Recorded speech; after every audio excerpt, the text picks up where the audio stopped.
Yeah. Yeah. Yeah, it's an adjustment. It really is. Although if you've made the investments in your relationship, it's a great adjustment. It's fun. Mm-hmm. I'm sure. I'm really glad my wife didn't hear that part of the conversation. It's all good. You guys will be all right. Oh yeah. Yep. She might actually watch today's show. Jess is She gonna may. You watch. never know. She said she wanted to watch you, Tom.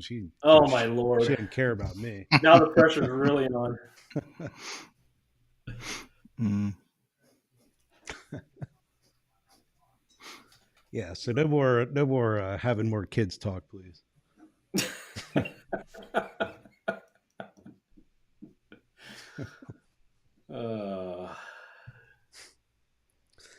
Yeah. So Tom, usually as we're coming up on this, I got to stop acting like a host. I forget I'm on the other side today.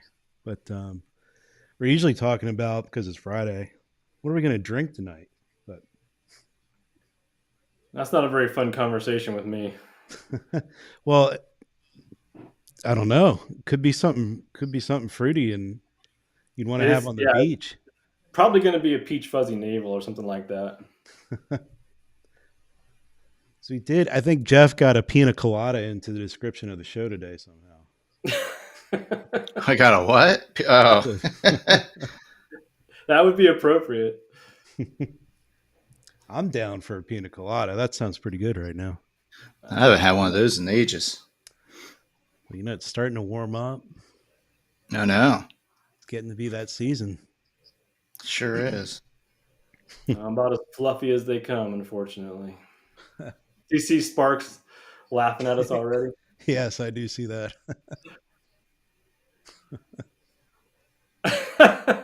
Buffkin. He's great. There's beer in the fridge over here, Rick. Now I'm tempted. Actually, the real goal of today's show, I think, is to turn Tom red. Yes. That shouldn't even be a goal. It's so easy with me, guys, especially if I've both of you for so long. I mean, Kirshner's got some great stories that'll turn me red instantly. So. Back to the conferences.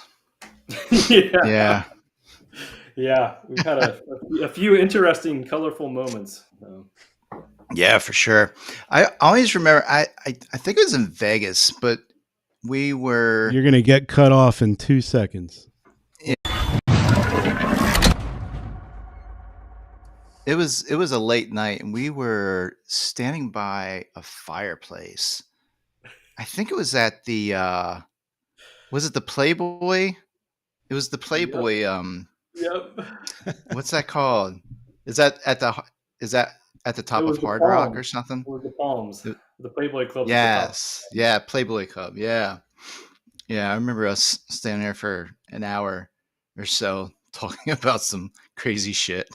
Yeah, me being extremely uncomfortable and yeah, you were. You were Mr. Mute. You weren't saying much. And I was like, that's because I was very uncomfortable. There's too many scantily clad women running around. I like this thought of Tom by the Playboy Club. We need to expand on this. It was when I say some of it's a blur. Stories on me. He's got some pretty good stories. So yeah, a lot of it's a blur though. And shit, what was his name? The guy who you had the CRM company you worked for? Keith, yeah, Keith Latman. It was his party, if I'm not mistaken. It was. Because I think he was dating one of those chicks, which makes sense. See, it's all coming back to me. Yeah. Let's not go too far down that rabbit hole, please. I have a few things I could blur it out, but I'll keep it to myself. I was actually thinking about Jeff coming on this call today and thinking about I've known you a long time and remembered that Michael Wins was actually who introduced us back in Dealer Skins days. You were running a department, so was I. Yeah, you were with Motor something, right? Motor cars, yep. Yeah, And I tell you, I know I've told this story before, but I was frustrated, I was fed up, and I was about ready to just get out of the industry to some degree. And Michael introduced us, and you introduced me to all your big things. And again, this was what, 20 years ago. 20 years ago. And you had introduced me to your reportings, and show me how you were tracking everything, from click to sale, basically, just the attribution and all that good stuff. And you had shared all your reports with me, and it like rekindled this new flame inside of me. I was like, oh yes, this is great, because for once I was able to like prove. Yeah. Your reporting allowed me to really prove what we were doing was really having an impact. It's ironic, probably, Jeff. It leads into some of the questions for today, because actually the things that were frustrating you and made you want to quit still happen today. Mm-hmm. It's pretty. I know they do. Yeah, absolutely. Yeah. Well, I think everyone knows who Alex is, but Tom, just for anyone that's not familiar with Mr. Harsha, why don't you give us a little bit of backstory? Yeah, started cleaning cars at my first dealership when I was 16, and sold there for 8 years ish before I moved to Cleveland. Worked for the Motor Cars Group there for almost 10. So I spent the first half of my career in direct retail and running stores, and then the last 15 years ish have been on the vendor side. So I've gotten a really interesting view of both sides of the business, but I've spent my entire 34 years now in automotive. That's all I've done. That's all I know. And I'm extremely passionate about it. And that's the very high level flyby, but a lot of water under the bridge already. Can I add another one on top of that? So I don't know that people know this. Do you ever? So Tom also, sorry, Jeff, is very passionate about people. Yeah. I think that story you guys were just telling about him giving you his reporting. That's not the Tom I know. Well, it depends on the people, right? Maybe it's the Playboy girls. Who knows? Yeah, maybe. Yeah. But that's what Tom loves to do is really sit behind the scenes and grow his team. Yeah, I think that's come over time. Do you ever miss the dealership side? That's a good question, Jeff. I'll tell you the times when I miss it. And again, it's when it's time to buy a car. No, actually, being on the vendor side, one of the things that you get to see as a vendor is just how ingenious dealers are. Like when their backs are against the wall or shit's changing fast, it's amazing how entrepreneurial they are. There's just this raw thing that I actually miss. I think that's the part that gets in your blood. It's just that ability to move very, very quickly with the markets and continue to make money and acquire cars and all these things that we've had to do the last couple of years. That's what I miss. The dealers, most of the dealers I've been working with over the years, they're amazing entrepreneurs. They really are. And I think that's the piece that I miss. Honestly, selling cars, there's something really kind of special about convincing somebody to spend, $60,000-$70,000 with you. There's this little high you get every time you do it. It's kind of fun.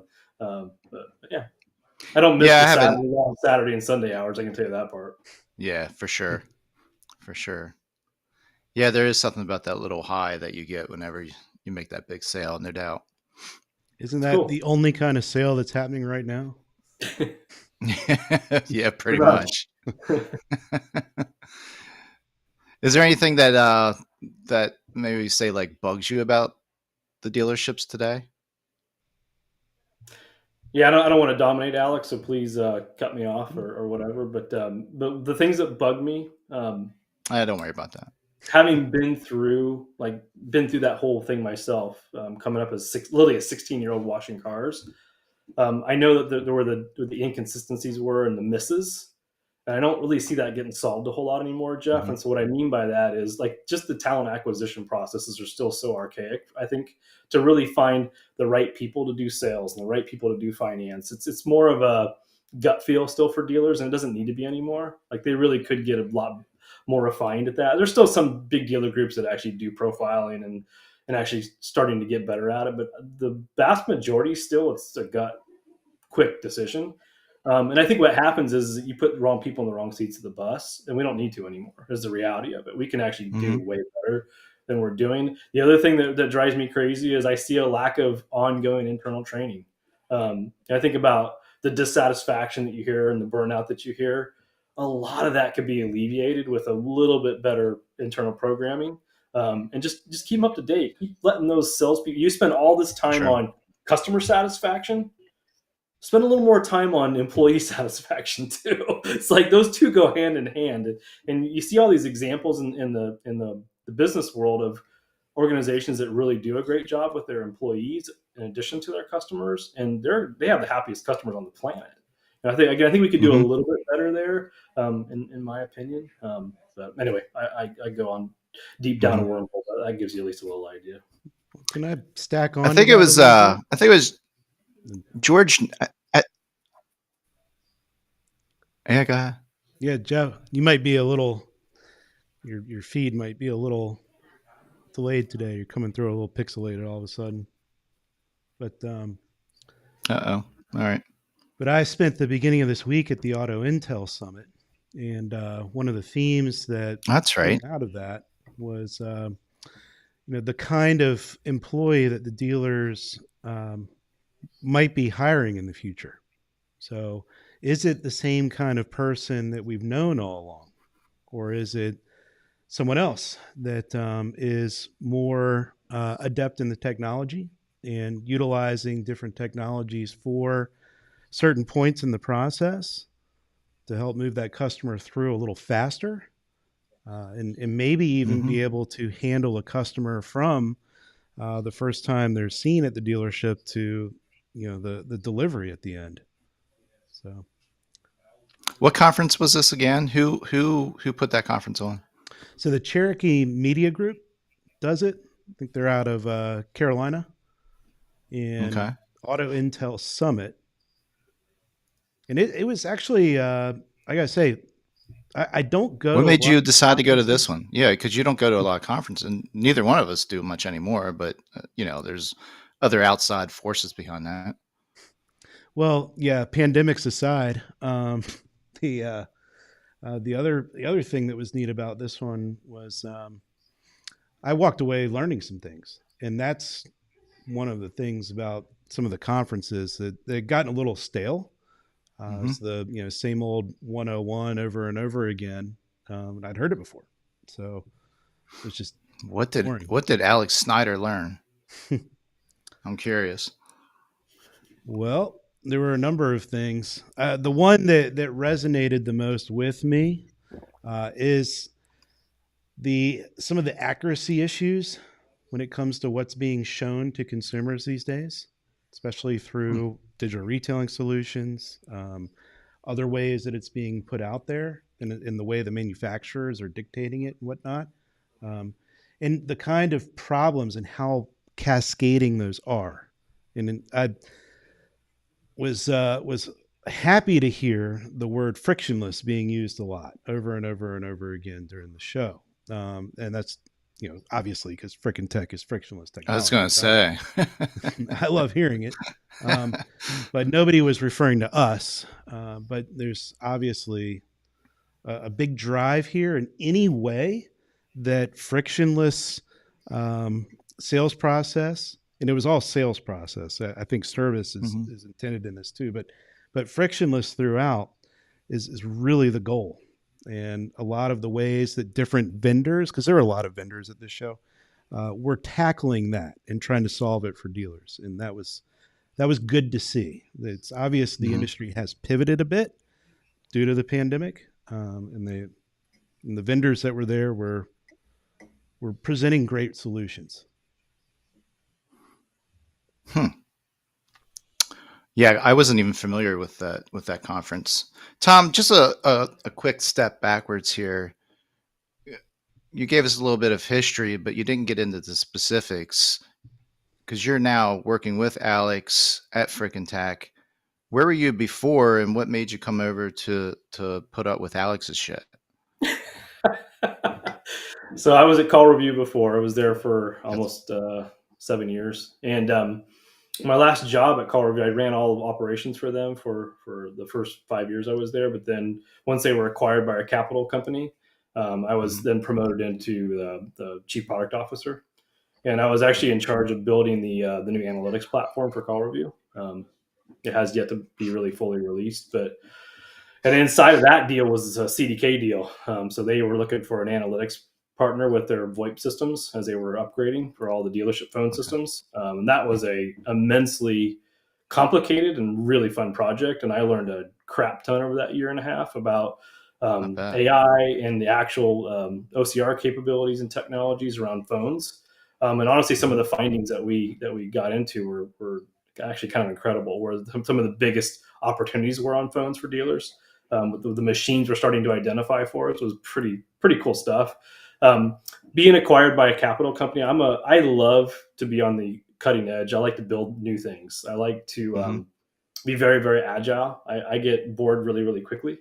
And so as Call Review became from a small company when I joined them to a mid-sized company, and they were acquired by a capital company, so it's all this reporting and board meetings, and Ugh, honestly, I got really burnout. frustrated.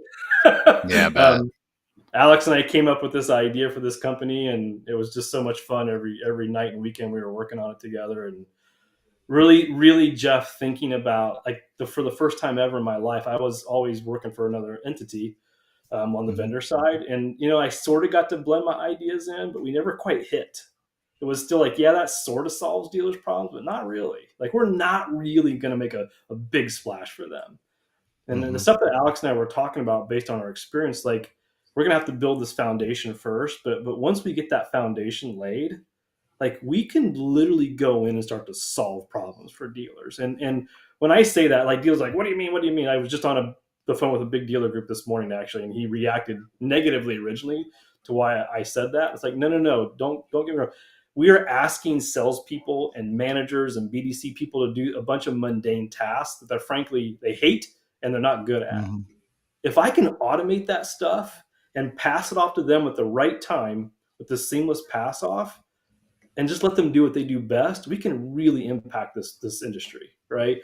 And I think Mhm. to me that's the excitement where I said, you know what, with Alex and the team that we assembled here, they're really smart, really talented group of people that we've put together, and like we legit have a shot to deliver something that Lily is can help dealers change the game going forward. And I think that was enough for me to say, even with two kids in college, take the risk and make the move, which in hindsight still scares the crap out of me if I'm being honest. But I haven't regretted it for a day. Honestly, the group that we put together is so talented, and it's funny. The industry, like what we've selling so far, they've only seen a little piece of what we actually are up to, and I think that's the Mhm. most exciting part for me.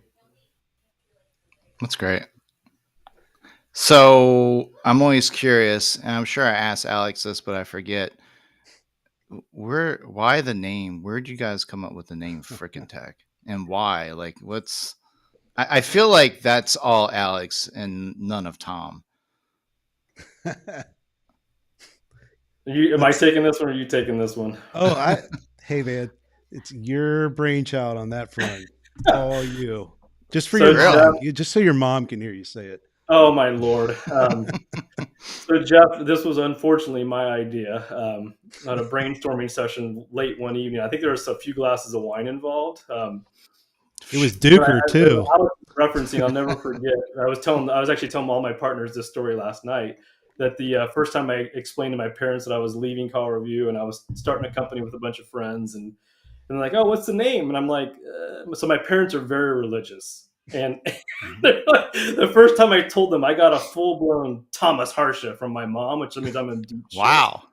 Oh yeah, and so I had to do a lot of explaining on FRIKInTech, and no, it's frictionless technologies. Everything we build, we want to reduce friction for the shopper and for the dealer. And my mom's literally looking at it and shaking her head at me. She's like, "I'm She's like, not buying it. whatever. It doesn't work." So I would Well, love that to blame works. Alex, but unfortunately, it was at least initially my idea. And I thank you, Drew. I appreciate that vote of confidence. yeah, and we were spinning, and leading up to this, and again, Molly Duker was involved. So if anyone knows that wine, it's Oh yeah. heavily alcoholed. But Mm-hmm.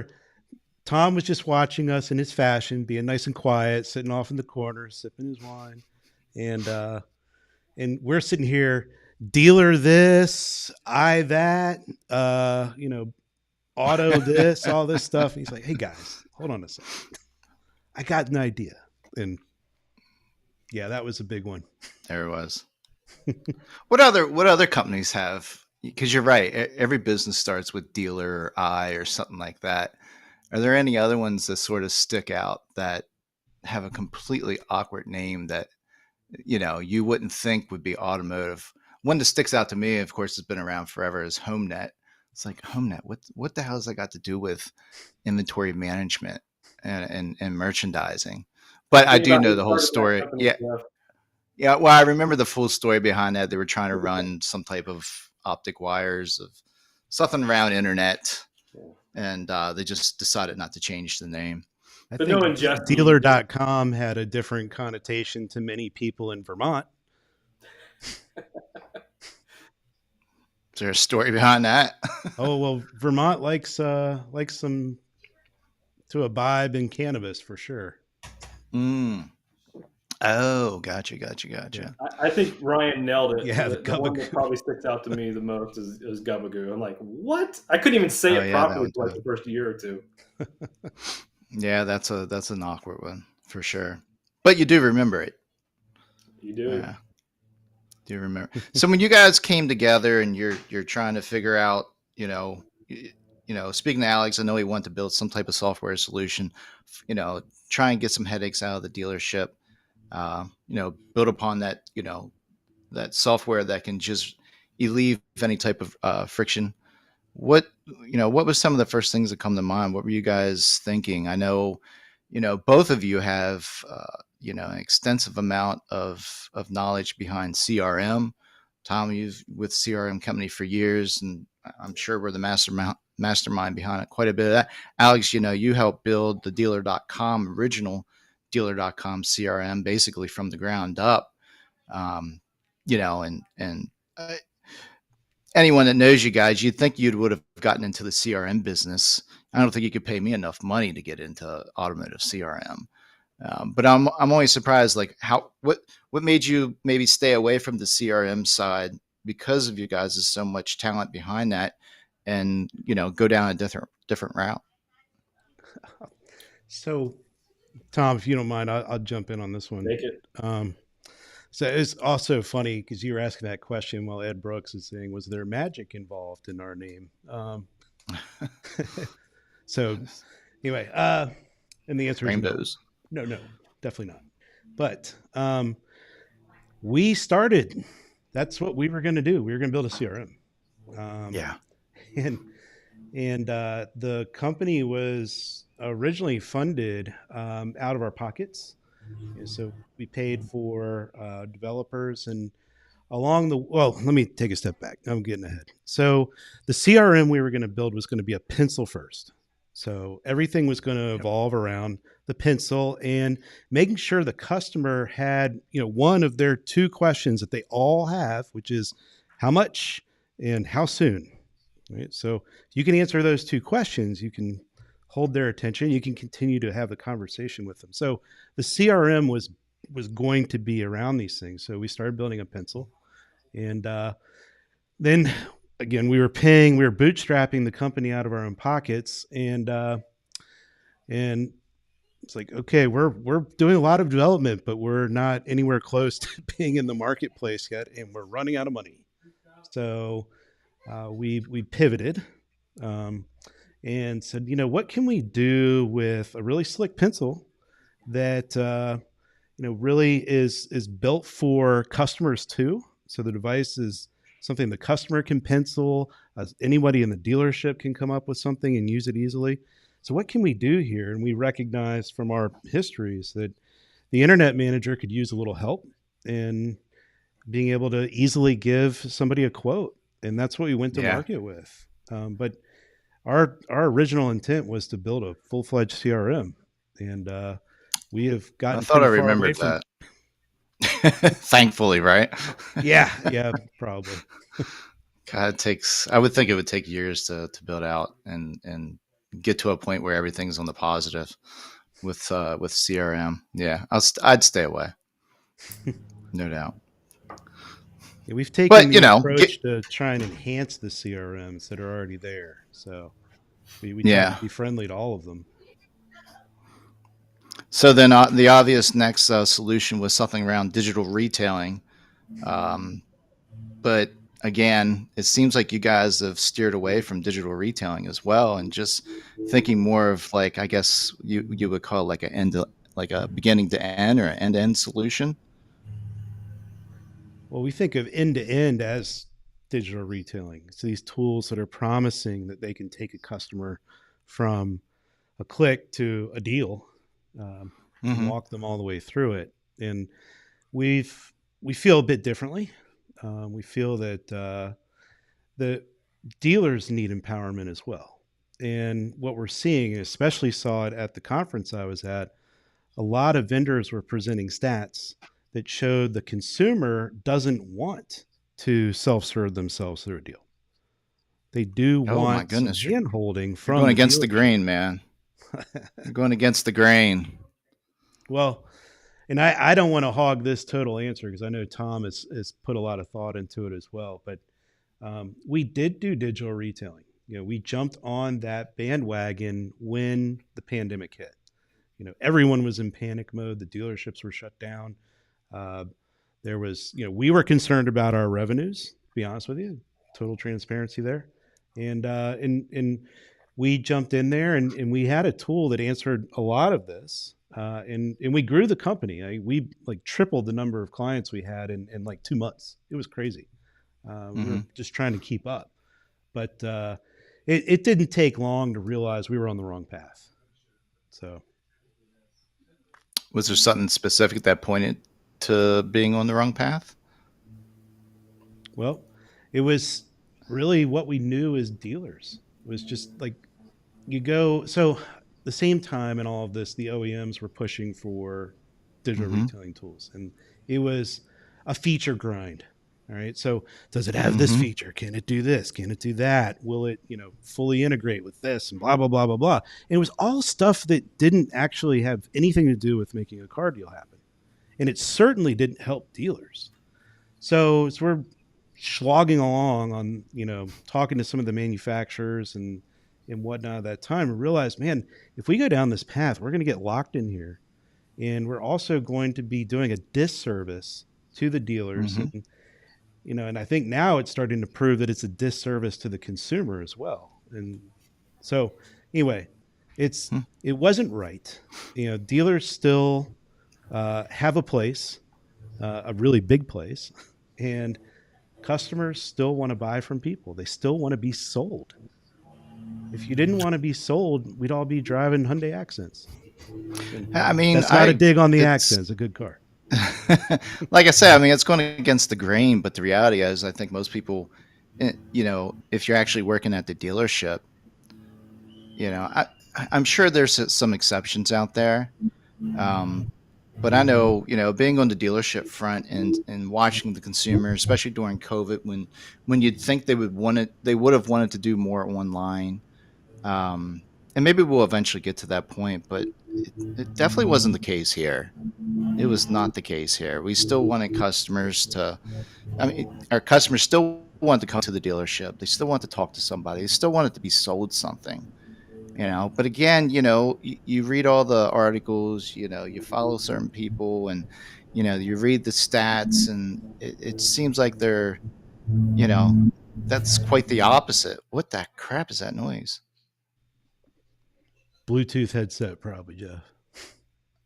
Sounds like a little Oh, feedback. yeah. Anyways, so Tom, where do you fall in with that? What's your feelings? Do you feel the same way, or do you and Alex ever butt heads around that, or are you always on the same page? I mean, I know I wouldn't. I probably wouldn't buy a car through a digital retailing solution. I'd still want to go into the dealership, but I'm also old school. Well, I used to not be. I guess I am now. Um, but I like to be sold. Plus, I'm a sucker. probably sell me anything if you're good enough. Where do you fall in that, Tom? I think one of the best things about the partnership with Alex is that we're yin and yang. We actually don't agree on a bunch of stuff, and I actually think it's our strength. To be completely honest That's with you, sweet. we fight, we disagree, we yell at each other on a pretty regular basis, and I actually think everybody wins because of it. Is the honest truth. I think we come up with something that's unique because of that relationship. I've come to the space now where I embrace it and cherish it. And it's tough sometimes. I think it's tough for Alex too, because we do come from very different perspectives sometimes. I can tell you one perspective where we're in full alignment is this. And we pivoted our whole company, Jeff, back middle of last year because we looked at the data, and everybody that we talked to, and I'm talking about Cox Automotive, everybody is telling us you got 5 to 7% of people that actually want to go all the way through online. Right? Like, so wait a minute, we're spending all this time and energy to build all this feature set, and frankly, it's confusing to the customer also, and they're not using it, and dealers hate it. And it honestly, it went against our core belief. My core belief is that salespeople and managers are the best at what we do on the planet. Literally, when you get to that moment where they're ready to actually look at a car and buy a car, there's nobody better. I spent 15 years doing it myself, and they're really good at that. It kind of gets back to my first answer a while back, Jeff. I really felt like we're asking salespeople and BDC and managers to do things that they're not good at, right? And they're mundane. You got to fix those parts. And so we decided to build a product, and yes, it goes against the grain, but we're all in, right? And says, let's get the customer up at the high funnel shopping channels. Let them see a accurate payment that the guy on the desk can recreate and keep his gross, right? That was a huge piece for us. And I want them to see that everywhere. That way they trust it. But the other big technology that we developed that I haven't seen anybody else do, and this is critical, and it's actually what's fueling our Service IQ and Equity IQ products now, is that we came up with a technology that caches every single option available for the banks that dealer signed up for. And the reason that matters is that every other solution that's out there right now requires a customer to be an expert. Like, you got to actually know, I want this term, I want this down payment, here's the credit score. Like, they don't know, dude. They're confused, and they just like, what the hell? No, they don't know. They have nowhere to get off the train at that point, right? What our solution does in the very first click is it drops them on, for their situation, the best term and payment. Right? They don't have to be an expert anymore. Like, we give them this transparency that I've never seen in any other solution. And what we've seen in the data now is that the trust that is built in the first 30 seconds is insane. It's absolutely incredible. And so we realized, like, we don't need to be in that business. Like, what we need to do is say, okay, we've built this insane engagement engine. How do we just get more people into that engagement engine and create these really high quality leads for a dealer, and then send them to their CRM? Don't make them log into our stuff because they already got too many tabs. Let them just work out of their CRM. Give them really good information in that CRM and let them go do what they do best. And so that's what we pivoted to. We literally said, well, the best place to get that data right now is in the service drive, right? The next best place is in the sold DMS data. And so that's what we're doing. And we said, I don't have to worry about OEM certifications anymore and all the hoops that they're making these other vendors jump through. That waters the solution down, and frankly is not a great experience for the customer either at this point. They're like, I'm not playing the game. And I honestly, Alex and I talk about this. We look back about how gutsy that was in the heat of this, and we really staked the whole company on it, if you really think about it. And we just finished our best quarter ever with Service IQ. And it's just like the leads are just flowing in for us right now. And it's like, we know we're on the right track. I literally, right before we jumped on here, was talking to the owner of a very large dealer group near us, Jeff. And he was just trying to rule us out. He's seen a bunch of our stuff. He saw the apes, like, what are you guys talking about? What is all this stuff, right? The gorilla. And I got to talking to him, and 45 minutes later, he's like, damn you. He said, I can't rule you out. I'm like, what can you say? It's like, like, you're on to something here, dude. And we are on to something. It's a fun journey for us. But it is that iterative process where Alex and I are arguing, and Jack, our other partner, is arguing about the product and being very honest with each other about where this is going to go and what do dealers really need. And I think that to me is what's so fun about this company. And I hope we never lose it. Matter of fact, the point when we get bigger, when we lose that, I'm out. He's out. With the service IQ piece, is that sort of like an equity mining piece? Step me through that a little bit more, because we use IllumiQuote here at the dealership, but we're not using the service piece yet. And I know Alex has been excited about it ever since you guys came up with the idea. But there's plenty of, there's lots of other different service pieces out there. How many equity mining pieces are there? And I know with working with a lot of those different services, a lot of it was, how do you set up almost a completely different or a completely separate department for the service piece? Or let's have someone from the sales department comes in 2 hours early to speak with all the service customers. Let's run a value on that vehicle, let's look that customer up, see where they're at, find out what their payoff is, so then we can have this nice presentation to the customer to see if they would like to, when would be a great time to get out of the car. And maybe it's now, and we can lower your payments by $100 or $50 more a month. We can get you into the exact same vehicle with 0 miles, all that good stuff. What makes it different with you guys, or with Service IQ? I'll take the first pass, Alex, and then you can jump in and add color. But to me, it's the sweet spot now of everything we've been talking about leading up to this, Jeff. What's so fun about this product? So we actually took the traditional equity solution and flipped it on its head. So there's about 11 other like true competitors in that space that have any real market share.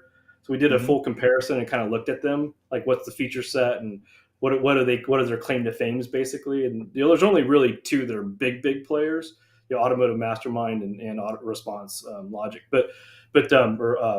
Auto Alert. Excuse me.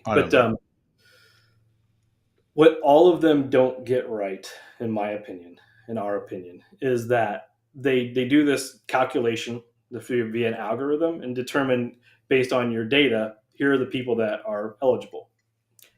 And then is when the crucial mistake is made. They say, okay, Mr. Dealer, decide which ones you want to send mailers to. Decide which one you want to send a static email to with a PDF. Ooh, it's 2022. We're sending PDFs with static offers at this point. Are you kidding me? And if you're lucky, you're going to have your salespeople actually cold call the rest of them. That's the solution, Jeff. Like, are you freaking kidding me? And so we said and that's where this idea of like, let's fix this for dealers, right? And so we said, okay, let's flip the message, right? Let's process all the repair orders. The dealer gets to choose what eligibility means. In other words, how old is the car? How much equity do they have? We pre-process all that, and the salespeople never see it. Nobody ever sees it. We just do it all behind the scenes. But the magic happens is that when we determine who's eligible, we now fire off a text, fully TCPA compliant text, or email if you don't want to. If you're Lithium, you don't want to do that, no problem, right? Or both. And what happens is, and this is really where it gets fun. So it's no longer a static offer. So that one click the customer makes from the text or from the email says, here's your car, it was just in service, so we know the mileage. Here's the estimated value. Here's your estimated equity. And now here's all the cars in my inventory with your specific information and your new payment. And there's nobody else in the industry that can do it right now. But it is so engaging, and the leads that we're generating for dealers, there's so much volume coming out of this thing right now. It's incredible. And we also took our other technology, which is digital body language, and we incorporated it. So when that lead actually hits the CRM for the salesperson, the customer has already raised their hand, said, yes, I would be interested, some version of that value for my car and some version of that equity. That's what's so different about this. And you see every click the customer made as a salesperson. So when you make that first phone call, it's no longer a cold call. It's literally, you raised your hand already. Here's specifically what you're interested in and what you're looking at now. And it's just a completely different call. And the conversion's off the chart right now for us. You mentioned a few minutes ago around, the consumers that's using and engaging with it, I should say with IllumiQuote, or maybe, of course, that ties into Service IQ, that it quickly builds trust And, if anyone's used a lot of those different tools back in the day, they're not accurate. You get some type of weird range. Especially when you start talking about incentives, rebates, who knows what some consumers can qualify for. How do you get to a point where you can get it down to such an accurate payment and be able to take all that information? Because again, I think that's where so many of them fall. I mean, heck, even your penciling or desking tools, they're not overly accurate sometimes. Unless you really know the product, you can go in there, you can play with it, you can edit the settings and all that good stuff. But even then, you've got different incentives. Another thing with that is you do have the incentives, but a lot of times the incentives are only for the manufacturer OEM bank. It's not for any other banks out there.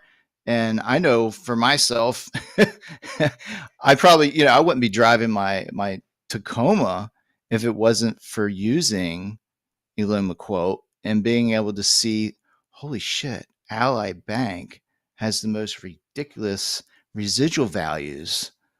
And I can get into this brand new truck for, 300 and some odd bucks a month with nothing down, rolling my tax and tags into it. And there's not, your tool is the only tool that I know of that gets that accurate of data and gets it from several different lending services and allows you to see exactly, even down to your tax and tags, because of taking into account what state you're in. I almost forget my question around that, but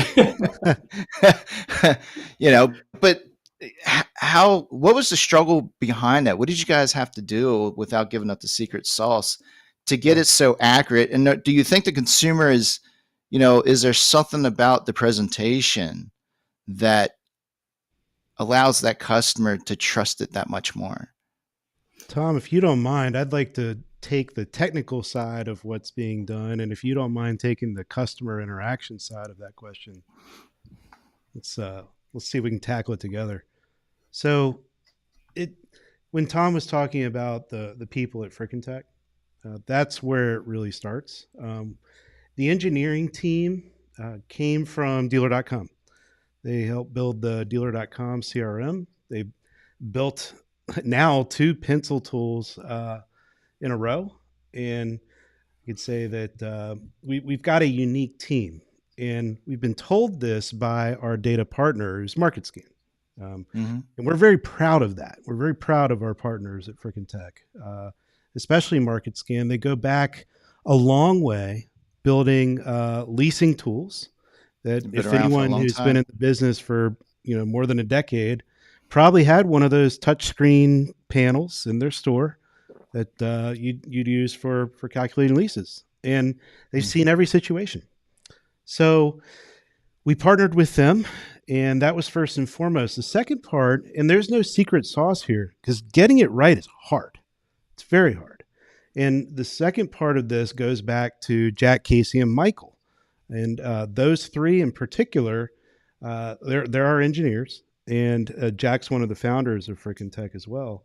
And their understanding of how to read the technical documentation that MarketScan put out there and how to consume the numbers, knowing that in a certain tax situation, you can't use equity this way in this state because they had to tackle this themselves. They had to build it themselves.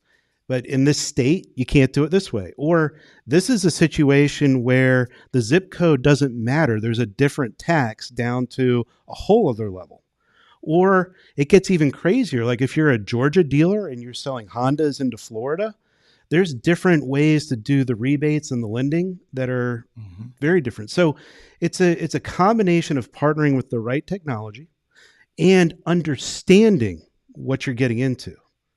I think those 2 things are stuff you've got to earn over time from experience to get right. Yeah.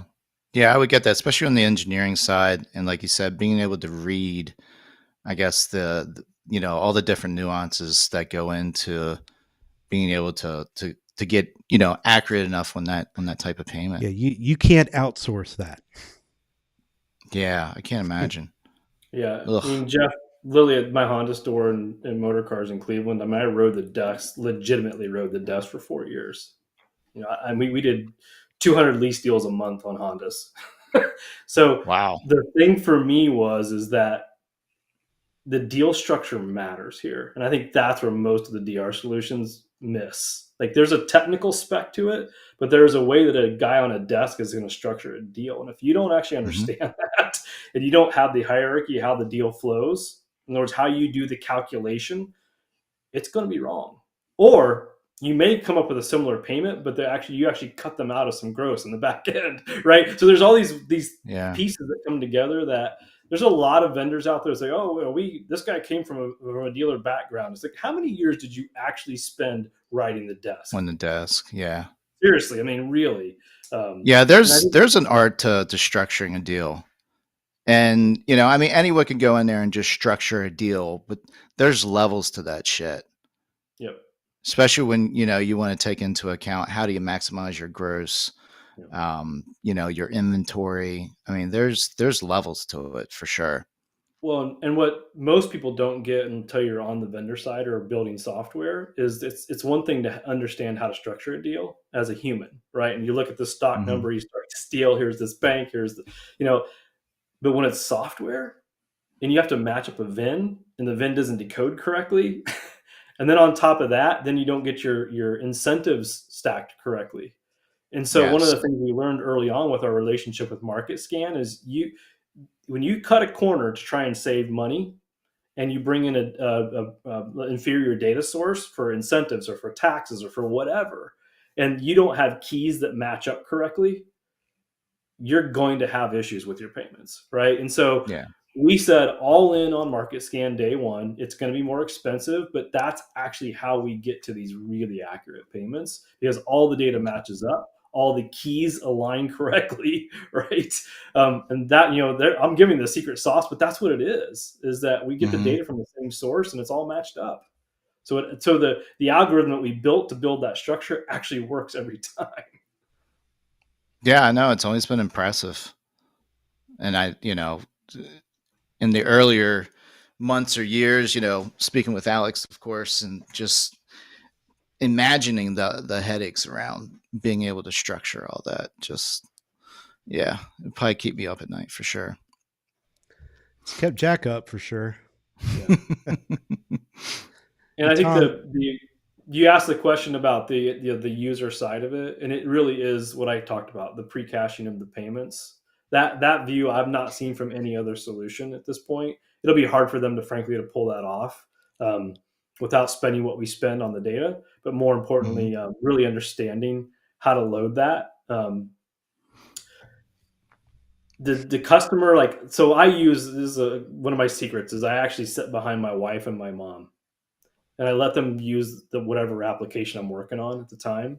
And it tells me so much about how a real customer that's the first time they're seeing is going to actually interact with that app. I've watched them with other products, and it's like they slide this and they do this. I really don't want to. I don't want to type this. I don't want to give them this information. And I just watch how disjointed it is, and I'm like, this is so sad. And I remember the very first time I landed my wife on our app on a phone, and she was looking at a BMW, right? Sorry, Jeff, but she was looking at a BMW, and she's like, well, these are the payments, but what do I do? I'm like, those are the payments. So where's my lease? Is that my lease? And it was just fascinating watching her go through that first screen that we dumped her on. I'm like, so it's all here? And I'm like, yeah, it's all there. The other thing that I think is really interesting about the other products is, and it just blows my mind having trained salespeople for years. Sales 101 is when you actually get to the point where you've done your product presentation, you've done your demo drive and all these other pieces, and you're presenting numbers. You present the numbers and then you shut up and let them react. Let them find out where they're actually at in the process. But there are no DR solutions that actually let them react. And it always just blows my mind. Once you're on the trip, you're on. You can't get off. And so I think that our reaction capability, is really unique in the industry right now. and it's Oh, it missed. is. Yeah, it is. I mean, Yeah, the other side there is that we end where dealers begin. So it's not just, what you're hitting on, Tom, is that the consumer is being presented with this complex experience, and they come to us and kind of have to like unlearn the all the complexities that you've picked up from going to other places and dealing with other tools. But at the same time, to Tom's point, like it's built around the car dealer and how the car dealer wishes to transact. So, Mhm. it's got a spot where it ends and lets the dealers pick it back up right where dealers should. Well, that ties into something else that, we've struggled with here, and I know plenty of other dealerships do as well, but it's that disconnect between what you've got set up digitally and what you've got on the showroom floor. And I wish there was but that comes down to people and process. Um, and also having a piece of software that allows you to use it digitally and be able to somehow seamlessly get that in front of the customer and the salespeople, when the customer does come into the dealership. What do you, I'm not sure how to frame a question around that, but maybe I'm sure you see that as well. And what do you guys do whenever it comes down to signing up a dealership and saying, hey, it's going to work great here, but if you can get this in front of the consumer when they also come in, because that's always where the breakdown is. Even with digital retailing, because the consumer will be on the website, they'll go through all the different steps. They, of course, won't finish it completely. And then they come into the dealership and it's almost like they're starting over. How do you train the dealerships, or what do you guys, how have you set it? Have you adjusted the software? Anything that you've done to sort of help make that a more seamless environment? I just want to say there's two scenarios here that we've seen play out. So one is on the accuracy front. So, we strive very hard to make sure that the payment the customer is shown and is working with is transactionable.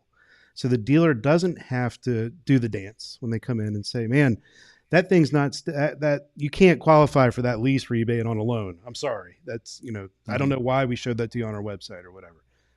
That's wrong. That happens But a lot.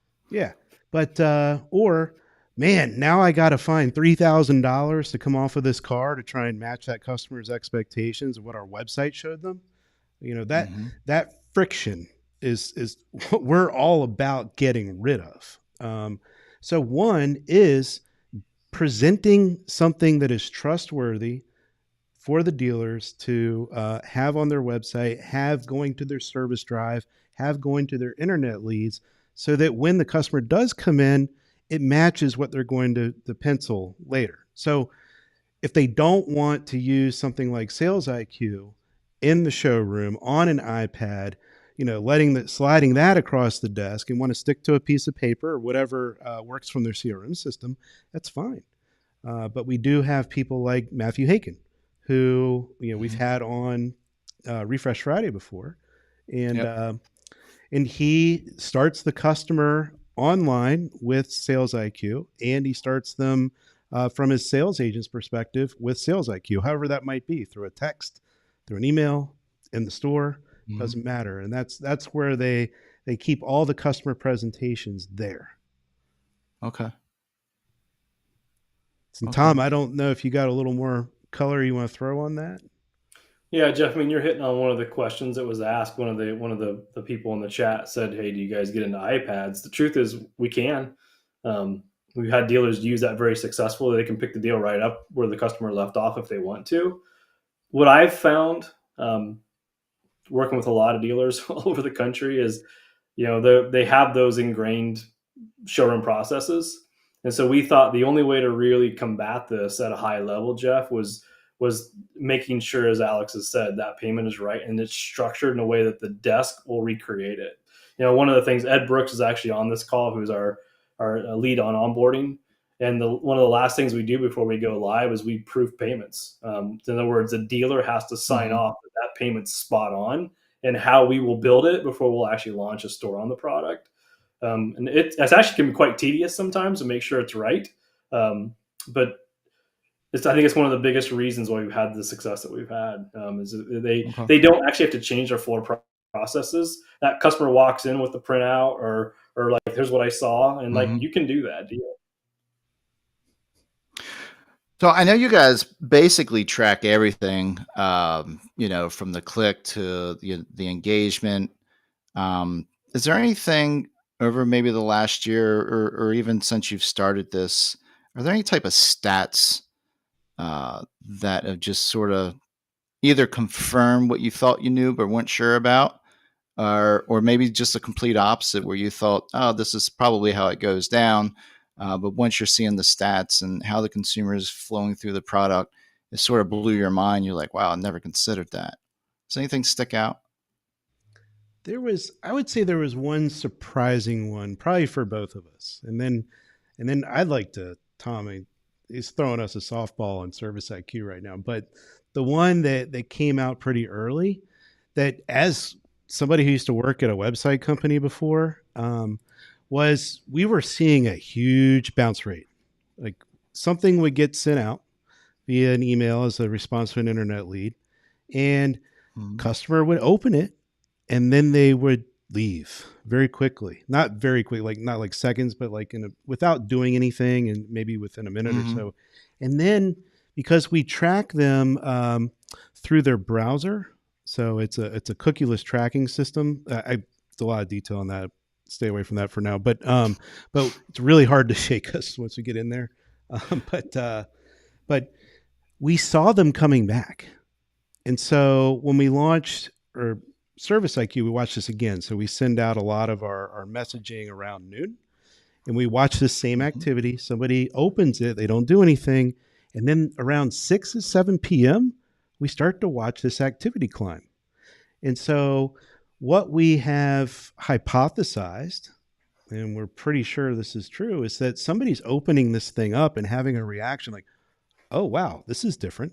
Let me come back here when I'm not at work or when I'm with my wife or husband, and let's really explore what this thing's showing us. Well, that's something that I've witnessed ever since plugging in. It's not just about the evening. Someone in the morning coming in the evening.